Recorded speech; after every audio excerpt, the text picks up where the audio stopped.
Welcome to the AI4EU Cafe for live presentations around AI. The speakers are today Ursula Sobeck from Funding Box and Jordi Iparaguer from EURid. EURid, I learned by now. EURid, not EURid. With the talk on discover how to get up to 10K, so 10,000 euro in the AI4EU call for challengers and how EURid uses AI. My name is Carmen McWilliams and I'm the moderator and organizer of the cafe. I'm the director of the company Grassroots Arts and partner in the AI4EU project. So always in the beginning, hello everybody, thank you there. Thank you, you made it on this gray day. In my country it's gray, so great you're here. Here are my short rules, like always. Please take notice that the session will be recorded. No confidential information shall be shared in this cafe session. In this cafe, the speakers express their personal view and opinions. This is not necessarily the official AI4EU project opinion. So what is the cafe about? It's an online place which takes place regularly and where you meet and you can exchange knowledge and experiences. It's an online forum to gain insight into the European AI scene.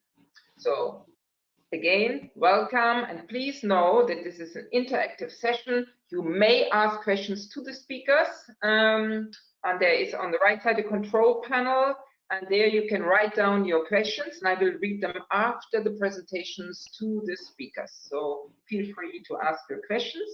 And now we're coming to the highlight of today, to Ursula and Jordi. And I will first introduce you, Ursula, then you will make your presentation, and then I have the pleasure to introduce Jordi, and then he will make his presentation, and afterwards we have this Q&A session. So short, Ursula Sobeck is project manager at Funding Box Accelerator, Master of Economy by University of Information Technology and Management in Bratislava, the Faculty of European Study. Since 2004, she has been involved in innovation, IT, R&D, and startup-related projects on national and international scale, obtaining over 30 million euros for external clients. Currently, she works as project manager in the AI4EU project and in the project ELISE, or Alice. So now, welcome to you, Ola. Hello. Thank you. Hello. Welcome, everybody. Great. I will give now the moderator role. You may introduce your speech, and then, as we said before, Jordi is our next speaker. So, but now to you. Oh, great. I see it. Yes. Good. Yes. Okay. So you can see my screen, right? Okay. So thank you, Carmen, for introduction myself. At the beginning, I would like to introduce also Funding Box. So in AI4EU project, we are responsible for case kit funding management. And for this, we have proven track record. We have been in funding business since 30 years and with deep tech ecosystem since 10 years. So we know the tension, we know that funding is difficult and return on investment sometimes hard to achieve and not visible. So because of this, we had a solution for this. Funding Box is a go-to-market platform for entrepreneurship by providing an ecosystem of funding opportunities, know-how, tech connection, and tools we can support you. We are also one of the largest European deep tech ecosystem. Funding Box also provides solutions for corporates and investors to help identifying and integrate innovative startups and SMEs and matchmaking. For this, we have our own tools. It's Funding Box platform with management tools and with tools which support community building. So far, we participated in 33 programs distributing 100 million euros And we also supported 420 startups and SMEs and accelerated close to 200 startups. But coming back to the open calls of AI4EU, so how a call will work? AI4EU open calls are based on challenges. This means that in the center of a process, in the heart, we have challenges. So first, we would like to look for challenges and then look for solution to the challenge by providing resources on AI4EU platform, mentoring support, and of course funding. We will help solution providers and challenge owners to solve their problems by AI under our support program. To make this happen, we will have two types of calls, so call for challenges, and today I will speak more about this call, and also we will have a call for solution, which will follow call for challenges. Under call for challenges, we would like to identify up to 13 challenges and support them by providing 10,000 euro per each. Under this call, we would like to, of course, support challenge owners in defining their challenge and in addressing using artificial intelligence tools and supported by solution providers. So under call for solution, we will look for 31 solution providers. The solution providers will receive up to 70,000 euro. Sorry, I lost my presentation mode. Carmen, can you help me? Yes, I see your. Okay, yes. Now it's at a glance. Yeah, okay, sorry for this problem.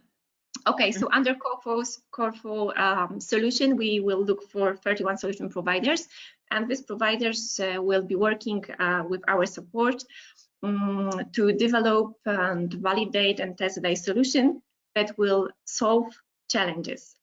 Both solution providers and challenge owners will enter the support program and will work together to find solution to the challenge.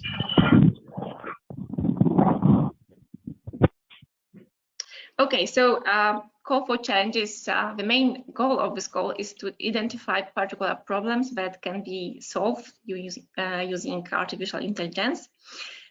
For this special call, challenge is defined as a problem with industrial or societal impact that can be solved by AI. And what's important, this problem should be replicable in the sector.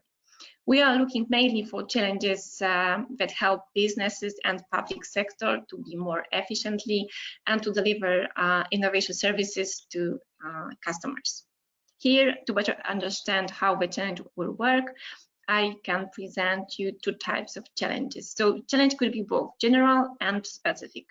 The example of general challenge could be how to diagnose or predict evolution of disease based on AI data. Or in mobility sector, it could be how to predict maintenance or vehicles. When come into specific challenge, the example could be one of a challenge in manufacturing sector. So this challenge is defined as deploy a predictive algorithm capable to remotely anticipate motor breakdown on industrial mixers.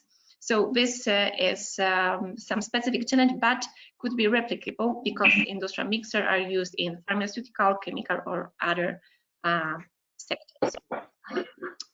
Who can propose a challenge? Who can participate in our call?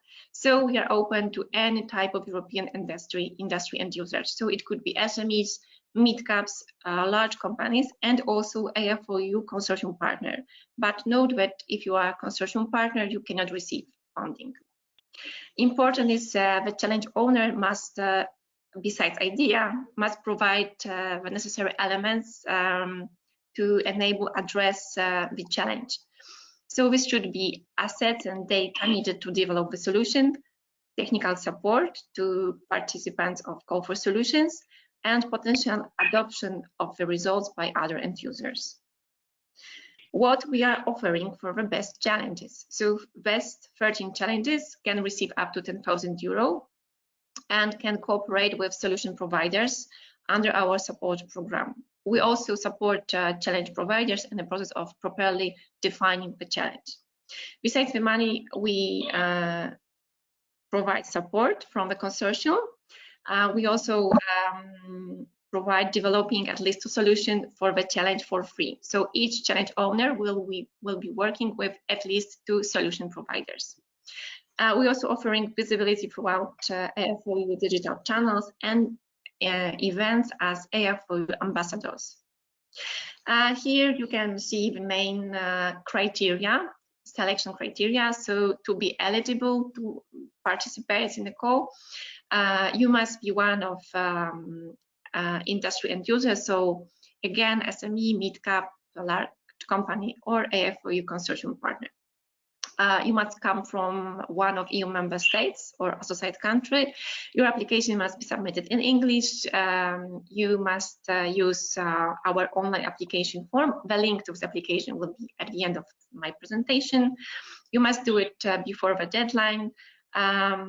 There shouldn't be any conflict of interest. And what's really important here, you must assure ownership of set of data or the capability to generate a set of data needed for development solution to your challenge. And scoring criteria is divided into 3 main categories. So excellence, impact, and implementation. And the excellence section, external evaluators will evaluate how the challenge contributes to solving a problem of a sector and how this could level up the innovation on the market. Under impact, we will check what are the expected results of solving the challenge and how the challenge can be scaled to be useful for European Union as a whole. Under implementation, we will check your team and if you have resources required to support solution providers in solving your problem, your challenge. I would like to mention also that the challenges with impact on pandemic situation will be given extra score into our scoring. Okay, so when you can apply, the most frequent question. So the call is open, call for challenge is open now. You can apply until January 26th. There will have first cutoff date, and then you can also apply. The next deadline will be in the second quarter of 2021. You can apply using our Funding Box platform. The link is here. And if you also are interested in applying in the call for solution, this call will be open just after selection of the first batch of challenges. So it will be open in February next year. And that's it. Thank you for your attention. Yes, thank you. Thank you, Ursula. Thank you very much. I'm coming back. A moment, my image. We would like that we answer the questions afterwards. So I would like to stay in the flow of making the presentations. But just one question, just Ursula, one question.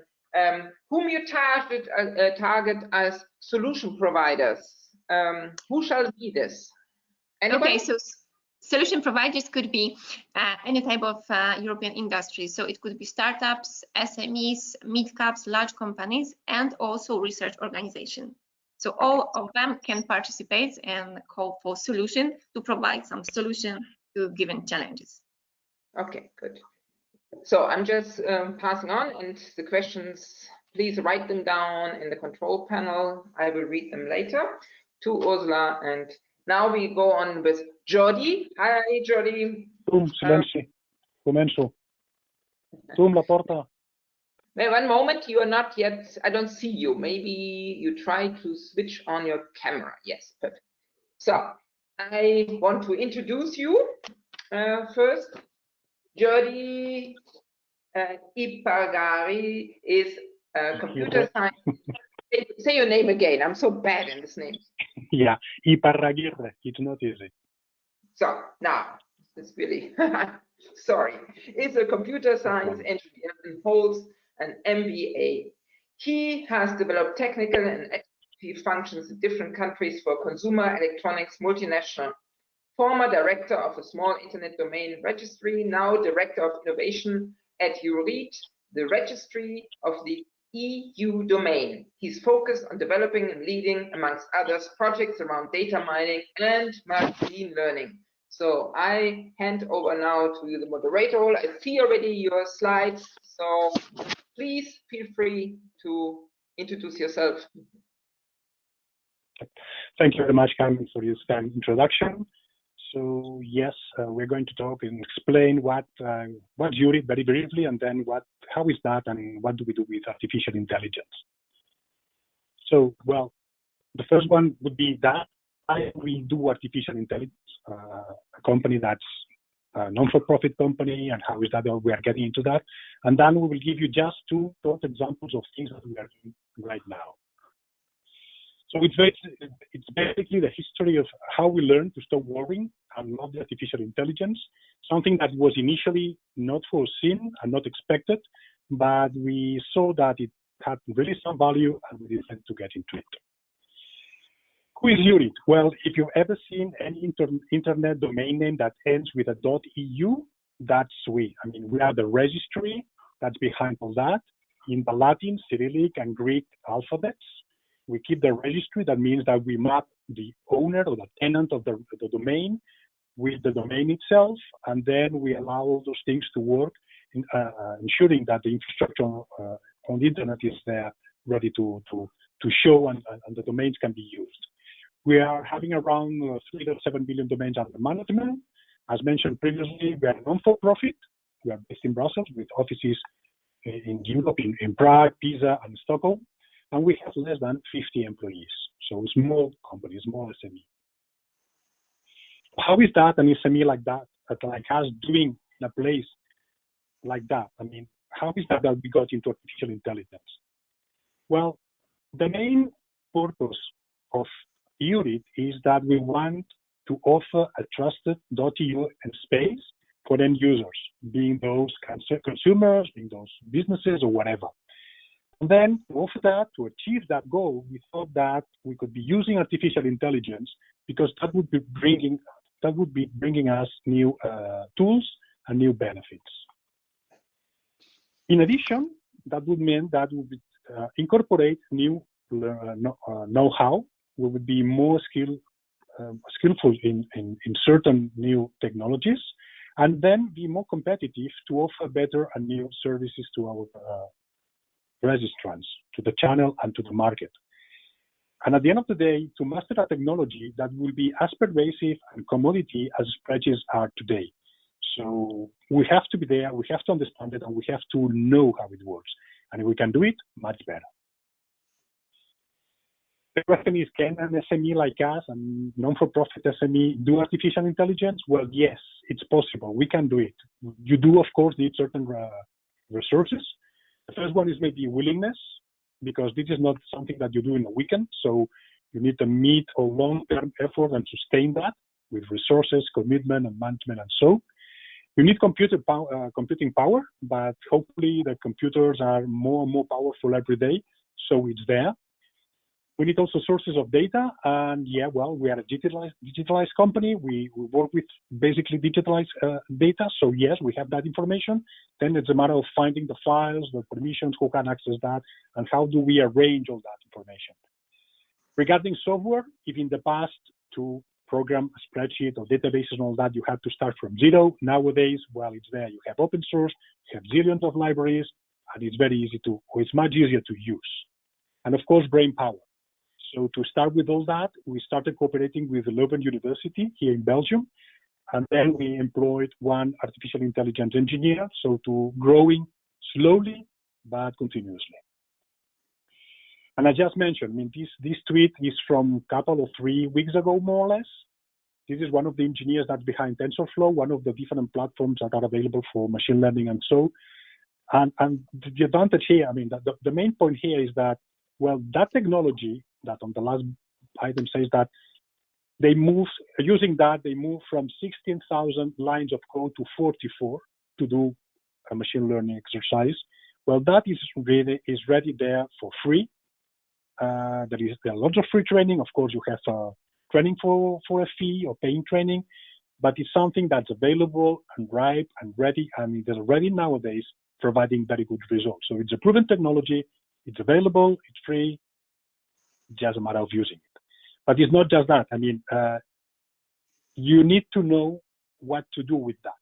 So that's why we started to cooperate with a university to start that transfer of knowledge. Well, straight to the point. The first example, an abuse prevention system that's using machine learning to try to detect abusive domain names. Let's see that. As mentioned, one of our main goals is to offer a safer and trusted .eu space to users, companies, and so. So not just to that, but also to increase the reputation of the .eu, and as a side effect, to attract more registrants and grow. So the point was, okay, how do we achieve that? How can we use machine learning, artificial intelligence to achieve that goal? Well, we thought about that. Let's try to detect abusive domain names, that is, domain names that are creating, domain names that are offering websites that we would not recommend to our relatives or friends or whatever, right? That's what we call abusive, because they are sending spam, or because they are malware, or because they are selling counterfeit products, or doing carding, or whatever. So the goal was, okay, let's try to compare the registration data of a new domain against a list of proven domain names and historical data we have.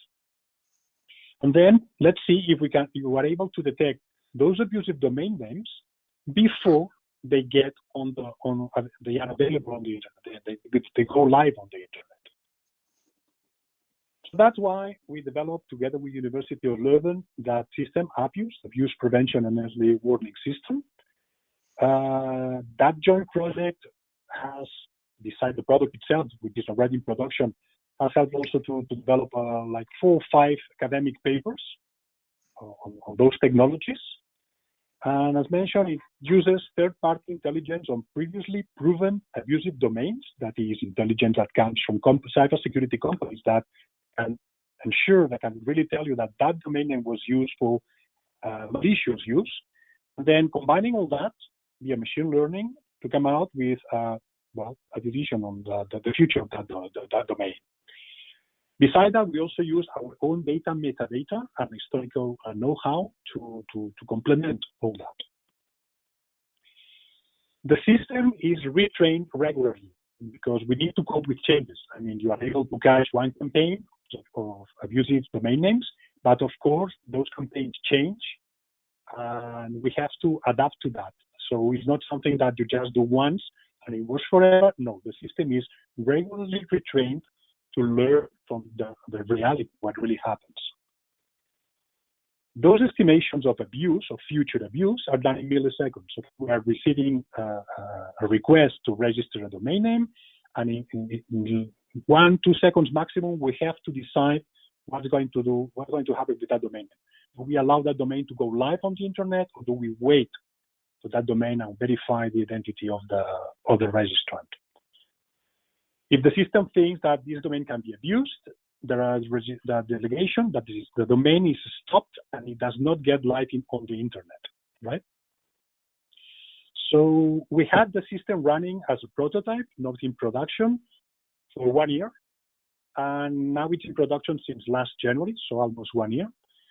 During the prototype live, we were able to identify around 60,000 correct abusive domains. I mean, that means domain names that the system said, yeah, that domain name is going to be abusive in the future, is going to be misused in the future. But nevertheless, was a prototype, so we let the domain go live. And then later on, we were told by those cybersecurity companies, yes, that domain is distributing malware. Yes, that domain is sending spam. Yes, that domain is doing something that's not correct. So that helped us to train and improve the system. And then also during that time, we could learn about how the reality works, so adjust the models, the machine learning models, but also to convince the partners, the sales channel, because that's something, I mean, Abuse, that's something that's maybe a little bit critical. Okay, we are stopping the domain names before they get live on the internet. So you can imagine that your sales channel, in that case, the square in the middle, the registrars, were a little bit not happy about that initially because I said, okay, yes, I mean, I'm going to offer a domain to a registrant, and then you are going to evaluate with a machine learning system if that domain is going to be abused, and then the domain may not end up live on the internet. So what I'm going to say to the registrar and all that. So we had to overcome I wouldn't say the skepticism, but maybe the reluctancy of the channel to really use that problem. So it's more a political and a strategic problem than a technical problem. That was one of the things to overcome. Then also another one, as we are going to intervene on the reality, okay, we're going to stop domains that are going to be abusive. Is that going to change the behavior of the abusers? Are we going to start an arms race here? When is that going to stop? How far are we going to go? And so. And then, of course, internal research about the best attributes to really define and discover how to better identify those domain names. Here you have a very basic flow of the thing, right, of the process. We have a new domain name on the left, then Appius decides if Appius thinks that that domain is going to be used without any issue, the domain goes live on its own, so it can be used on the internet. Otherwise, it goes to the legal department. The domain name is not live, and then people, and I really want to highlight that people at the legal department reviews that and asks the registrant for the proof of ID. It's important that there is people there because it's not just that we learn, it's just that we learn about the decision, so why that domain was stopped, but also because we consider that it's important to have a human interaction with the people that could be stopped, or the domains that could be stopped not to be on the internet, right? So regarding performance, what I want to highlight on that graphic is that the system decides if a domain, or proposes if a domain is going to be abusive or not in the future, right? So in fact, here you can see a couple of columns with lots of false positives. That's it. These are domain names that the system thinks that they are going to be malicious. But as we are not receiving any feedback from those security companies on the first days, they remain as false positive. Okay, we cannot confirm, we cannot deny it. Well, but we prefer to say, okay, they are false positive. And once those cybersecurity companies tell us that yes, this domain was caught doing something malicious, then we move that into for our true positive, right? But well, we have that window there. The point is that then once the system went live, okay, before going live, we had very good metrics about the capabilities of detection and all that. But as soon as we put that system into production, the metrics just dropped. Okay, and well, if you are aware, maybe you heard about the Schrödinger's cat, no, it's a quantum effect and all that. Here we have something similar. That's the Heisenberg's principle for domain. It's just a joke, a technical joke. But the point is that we cannot at the same time intervene on the reality and get the metrics we had in the past. Because basically what's happening here is that as soon as we put that system in production, okay, those domains that are going to be, or that were to be malicious in the future, most of them do not really get on the internet. So there is no one at the end of the process to close the loop and tell us, yes, that domain was malicious, or no, you were wrong, that domain was not malicious. So our metrics here change, and we are looking into other ways to measure the effectiveness of all that. So this thing works. Let's see, it's now 10 months that's working live in production, all that. So we decided, okay, let's make it bigger. Let's make it more complex and more interesting. Because certain issues cannot be detected before the delegation. That's what Appius does. So as we are already detecting allegedly abusive active domains that are already on the internet, okay, using rule-based system and other things. So okay, the question is, can we now use artificial intelligence to find those domains too, beside the rules? Are we able? Once we've learned about the rule-based system, how can we detect some of those? Can we convert that into a machine learning system? So that's where we are now. Right? For instance, this is a clone of a login page of a bank that we were able to identify. So that's where we are trying to look for these things automatically and using machine learning techniques. And here is the same graphic as before, but now we just are working on the dark blue square, implementing machine learning there. So, well, beside that, what we also do beside detection is to share the suspicious finding with third-party experts, okay, cybersecurity companies, police, and so. So we also get feedback and we learn from what the machine discovers, and well, there is much more information from everyone. So that was the first example. Now let's see the second example. The second one is about using machine learning to automatically classify web pages. Okay, and the question is, okay, why do we want to classify those pages? Well, basically to know how the .eu is used. I mean, do we have more pages about health, or about industry, or about education? We need to know how the domain is used. So we gain business intelligence, and we can also share that business intelligence with our channel registrars, so they can prepare campaigns and so on. So the idea here, the methodology was, okay, let's start to crawl the .eu websites, and then automatically translate the content to fit a classifier, okay, with classes that we are agreed with other TLDs, with other domains there.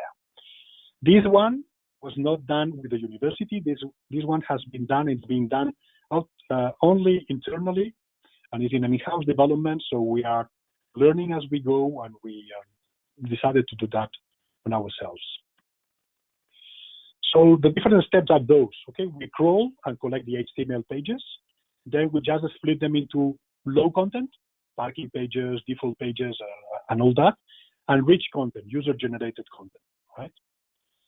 Then we translate those rich content pages into English. Well, why English? Because we had a bigger training set for English, and for the other languages, the training sets were smaller. So that's what we did. Well, as we have to cope with as many lots of different European languages, what we did, okay, we need to translate the pages. I mean, if the artificial intelligence training set is used only with English pages, what about other languages? So nowadays we're using Google Translate to do that translation automatically for us. And then the page in other languages gets translated into English. And then we feed the classifier, and then the classifier gives us the result of that. Besides Google Translate, we are now, during these weeks, implementing open source libraries that maybe you heard about, is Hugging Face. The point is here that we want to do those translations internally instead of paying a third party, like Google in that case, because one, first, it's expensive, and second, Google has a nice track of nowadays you have a service and years later you don't have it anymore. So we decided to have it internally. On the low content pages, okay, those pages are usually very similar. Are the default ones, default Apache WordPress pages and these kind of things. And in fact, we are not using machine learning here. We're not using artificial intelligence. We're getting very good results with using keywords and fuzzy hashes. So, well, no need to increment the complexity. The translation, well, I've already mentioned that. The trainings that we had, the biggest one was in English, so we started to work on that. And we feed that into the translation, into the translating module if need be. The web page is not in English. And then the classification, that's a pretty fine set of categories that was agreed with other domains. Okay, so health, trade, construction, education, and so on. We have like 23 or 25 different classes. We built the training set from more than 50,000 manually classified pages that we outsource to other companies and so. But still, this is not enough for certain categories. Okay, some of the categories are really small, so you do not have enough examples to really have a nice classifier there. But anyway, this is what we have right now. This is an internal web page that we are having to test it and see how it works. So, for instance, if you feed the system with info-coronavirus.be, okay, then that page that was in Dutch or was in French gets translated into English and then gets fed to the classifier. And here the classifier is giving us the three main categories. It thinks that is healthcare with like 56 or so percent of probability. The second class is social, around 11%, and then legal and public security, like 3 or 5%. Beside the decision here of the classifier, we have a word cloud that is helping us to interpret why the system decided that that was the kind of content of that page. So these are not the most popular words into the web page. No, these are the most critical words that the classifier used to decide that that page belonged to that class. Okay, so it's a kind of interpretability of the decision. And then we also incorporated here on the right side a feedback loop. Okay, one is that we are going to have people using that beside machines. So if we have people using that, and okay, we want them to give us feedback about how good the system is, so the system can learn based on human feedback. So the main features beside the result is also that interpretability of the result and closing the feedback loop. Here you have another example, very briefly. It's the same song, it's almost the same. So this is the Europe.eu, so the European Commission webpage. And again, it depends on the kind of work. Okay, here we have social with the highest probability, and then legal and public security and business services and so on. It's interesting to note that that very same page during the spike of COVID in April was classified as health. Why? Because on the web page, there were lots of warnings and advices and links to pages that were, or content that was related to COVID. Okay, so this is something interesting to remember when doing that. And then finally, another one. Okay, we have a Wikipedia page on photovoltaics, for instance, and then it gets classified as science, education, energy. These kind of combinations are interesting. I mean, we decided that it's really not worth to give only one class, because even humans, we have an experience of 50,000 manually classified pages. Humans also have different viewpoints. So a page that someone can classify as straight, another one can classify it as a machinery. And it really makes sense because there are different viewpoints and the pages do not belong only to one class. Okay, this is not zoology, that one animal is defined very precisely. No, here you have different things to take into account. So the conclusions: yes, an SME can do artificial intelligence. We think that's important to partner with, in that case, our university that we have very close to our place, and start the knowledge transfer. So start a second project already with what you learned from that and so. The reluctancy that the channel had initially about having us using a machine learning system, well, was overcome, and we received an award from the German Association of the Internet Industry for using that machine learning system to detect abusive domains. And finally, maybe it's, well, let's just start small but really determined, because this is not a very short effort. This takes time, has to be refined, it has to be improved. So, well, we have to go there. So that's all on my side. Thank you very much for your time. Thank you very much. I think this is a good example for an SME to use AI. This is, I think, the purpose also why we put it together here, the two presentations, ones where other SMEs have the chance to maybe test AI and use AI. And here we have already a good example. One direct question to you, Jordi. Will you participate in these open calls, and what would you do? Challenge or solution? Sorry, can you repeat, please? Are you participating in this? Do you want to participate in this AI4EU call, open call? Well, I suppose, yes. I mean, we have to read the documentation. It seems that it's really open and there is maybe a place for us. So, yeah, chances are that we will join, of course. Yeah, if we can, we will do it. Would you do a challenge or a solution? Well, we don't know, because we have to think about if we're going to present the projects that are already there, the ones that I've just presented, or maybe we take advantage of that precisely to develop a new one, because we have different ideas. Now that as you move on, you better understand your business, you better understand the data you have and the things you can do. So you are having new ideas about other projects. So, well, it's something that has to be decided internally if we go with a new project or we present the current ones. an improvement of the current ones. Okay, I think this is also why we have these two presentations. So basically, imagine yourself being an SME, you can participate in the challenge as well as in the solution. So just to open your bandwidth. And now to Ulla, I have questions to you. Are you still there? Yes, I'm here. Great. So here's like somebody patiently waited for answers. It's Jack Rubin. I hope you're still there, Jack. What he asked to your presentation, what does it mean, replicable in the sector? And what is it? What is meant by replication? Okay, so replicability, it means that the challenge and solving the challenge will give benefits not only to your particular organization, but can be replicable by other organization in the sector, by other company. It not means that they copy your idea, your solution, but may try to implement something similar or learn from you in using of AI. Okay, and then the second part of his question is, what does multiple submission mean?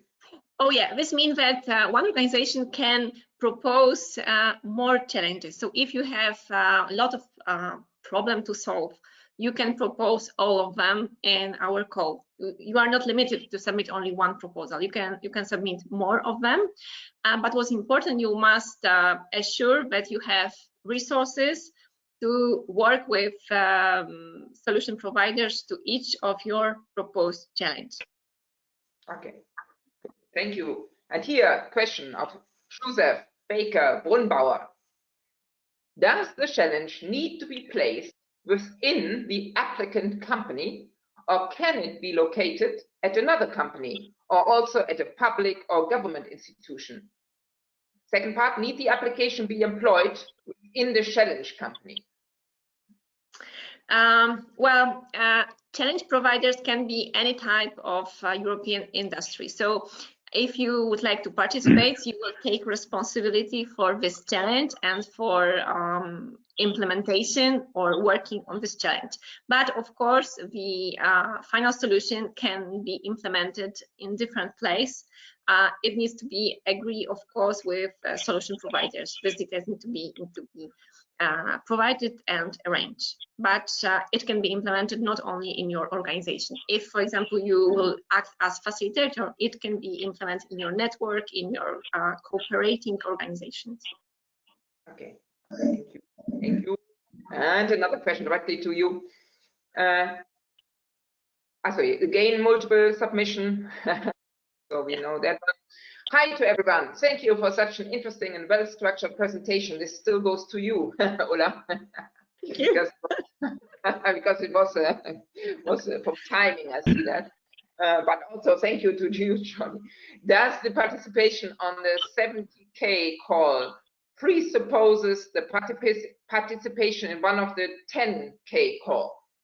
That's for Michael Striligas. Okay, so what is the difference? I can understand correctly, right?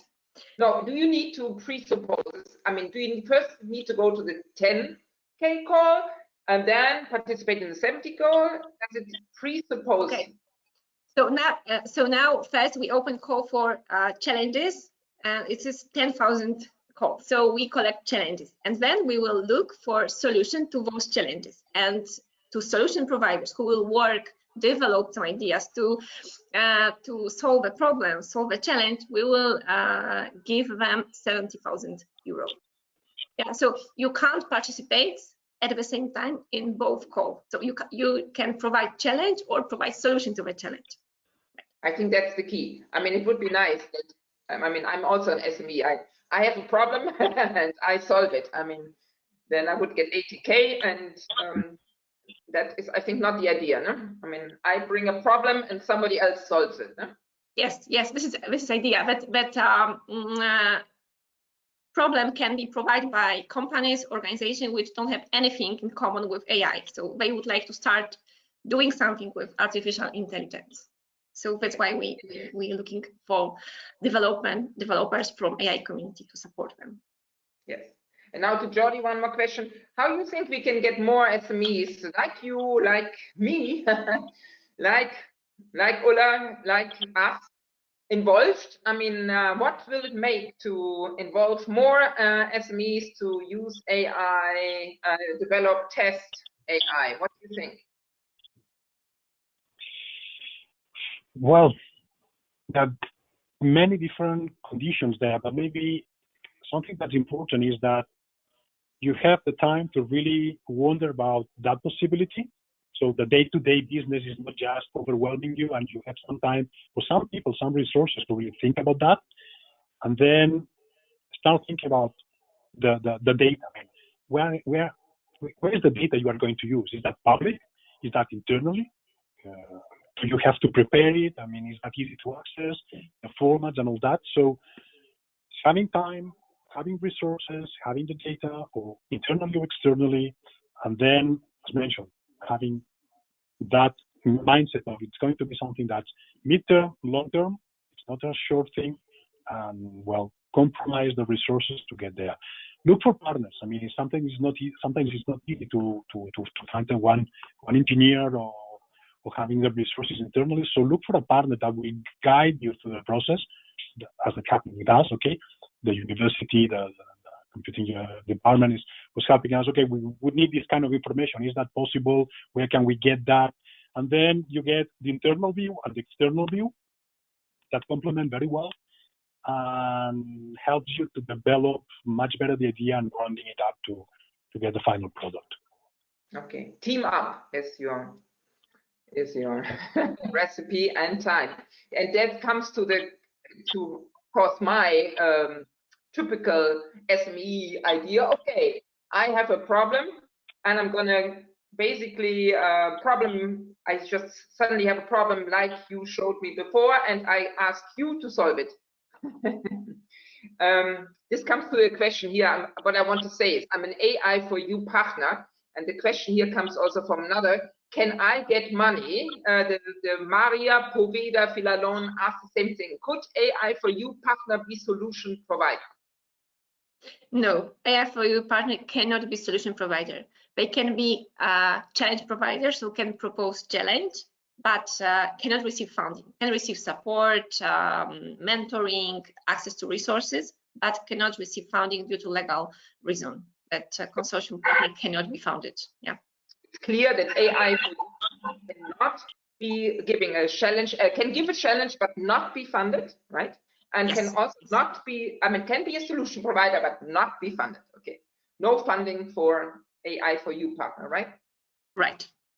So right.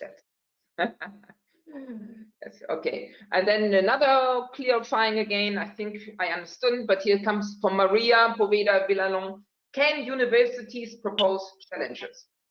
Yes, yes, as long as they are AI4EU partners. Yes. Yeah, because what was asked by European Commission is that this call should be focused on European industry. So each European industry and IT can submit a challenge, and we also allow universities from our consortium, and there's a lot of universities here, so it depends. So we understand universities from AI4EU can do it, will not get money, can do it. And then again, my directed question, can then, for example, also a PhD student team, student alone or team or research group, can they be solution providers, or do you have to be a company? Well, researchers as individuals cannot participate in any of our calls, but they can participate as employees of research organization, because in call for solution, we also invite in this call research organizations. So all universities can submit a proposal, but no individual's application is allowed. Okay, so that comes also back to Jordi. So for example, startups, yes. So if I'm a startup and also I would like to have an EU domain, yeah, make the bridge between us. There, Jordi is for the EU domain and maybe also inspired some kind of ideas what you could do. And then if I would be a startup, I could apply to the open call, right? I can apply as a startup to the open call, no? Yes, you can apply for the call for solution because we assume that call for challenges is open for SMEs, mid-caps, large industry, and European consortium partner, European AI4EU consortium partners. So no startups in this call, no startup as challenge proposer, but startups can be solution providers. Okay, so now I think complicated, yeah, I know. all the different cases we have now through. Good. So there is still a possibility to quickly create a startup. And okay, now another question from outside. Stefan Dupont. How are solution proposals evaluated? Do relevant challenge providers take part in the evaluation? How the challenge will be assessed, will be evaluated? The solution. Or solution? Yeah, the solution proposals. Okay, the solution proposals will be evaluated. Okay, the solution to the challenge. Well, this proposal will be assessed by external evaluation. We need to assure that this is done with transparency and with equal treatment, without conflict of interest. So it will be done by external evaluators. And at the end, we will have consensus meeting to discuss each evaluation, and challenge providers can participate, can ask questions to solution providers, but didn't have any right to vote. Okay, good. Thank you. And now, Turia El Aken. Sorry for my pronouncing of names. I'm not yet really great in this. So, sorry for pronouncing it all wrong. How do you evaluate the challenges are relevant or not? Okay, so we have criteria, a selection criteria, and we will do it using external experts. Again, following the Annex K and always rule of transparency, equal treatment, and absence of conflict of interest. So each proposal will be evaluated by 2 external evaluators. They will give scores from 0 to 5 to each criteria. And then we will get some average evaluation, and we will organize a consensus meeting to discuss the challenge and select the most suitable one, this one which have the highest scores. Okay. Okay, good. Thank you. And I have, like, slowly we are coming to an end. There's another, we have all constellations now. Now comes another constellation. So just one more concentration. Neviana Bumbarova. She asked how you will decide who will solve a specific challenge. If the specified problem cannot meet a provider, are you going to search another provider outside the call? No, the challenge providers will receive funding, will enter the support program only if we will find solution to the challenge. If somebody comes with solution. So it may happen that we select some challenges that will not be solved because nobody would like to solve a challenge. Nobody finds that this is possible or interesting. Okay, then the challenge stays unsolved. Okay, I think here we are. I just want more, just to round it up, because I asked the same thing to Jordi before. Just in short, just once more, to what would you say in very short, what you can provide an SME with?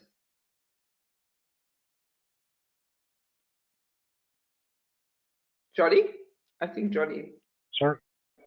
Sound is getting cut. Can you please repeat? What, in short words, what can you help an SME or a commercial company? What can you help? What is your, do you help other companies? Okay, if I understood, I mean, you mean in developing artificial intelligence solutions, helping companies and so? Well, I don't know, maybe just, I think that sharing our experience is the first step, saying that it's feasible, it's possible, even for a very small company. You can do that if you have the resources and you devote people and time.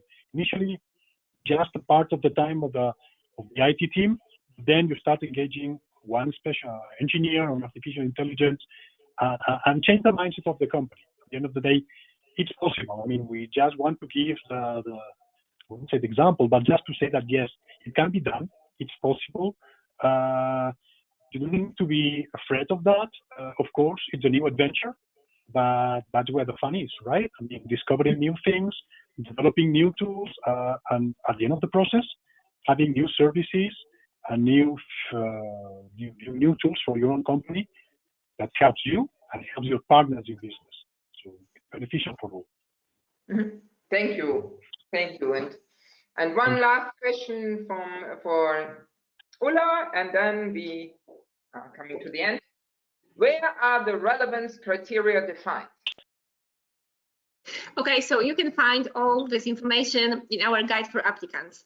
When you use the link, which I include in my presentation, you enter the dedicated website and you will find the general rules of our calls and also documents dedicated to this call. So in guide for applicants, you will find all the information about the evaluation criteria, about the rules, about all the process, what happened before and after the selection. Okay. You can also suggest to go through our frequent asked question documents, and also you can find the link there to help desk on our AI4EU platform. We have special discussion, special thread. So if you have any question, you can ask also there. So if you have questions, AI4EU.org is our website. So just Google AI4EU and you will come there. It's super easy, and then you get the open calls. So thank you very much for today. This was great. Thank you for your efforts to make your presentations. And now we will say goodbye. But before we say goodbye, we announce that we have another web cafe coming up. And that's always the last thing. Please join us next week on December 9th. This time it will be, it will be Kiwei Han, and he's assistant professor of data science and business analytics at Nova School. And he will give us also a hands-on talk, the effect of product placement on shopping behavior at the point of purchase. Evidence from randomized experiments using video. So very hands-on AI applied problem. And so thank you for being here. Thank you, everybody. And if you have more questions, you just write me back. You have my email because I send you all the time invitations. So write back and I will distribute the questions to the speakers. Thank you and bye-bye, Jody. Bye-bye, Ola. Bye. Thank you very much. Thank you. Thank you all. Have a nice afternoon. Bye.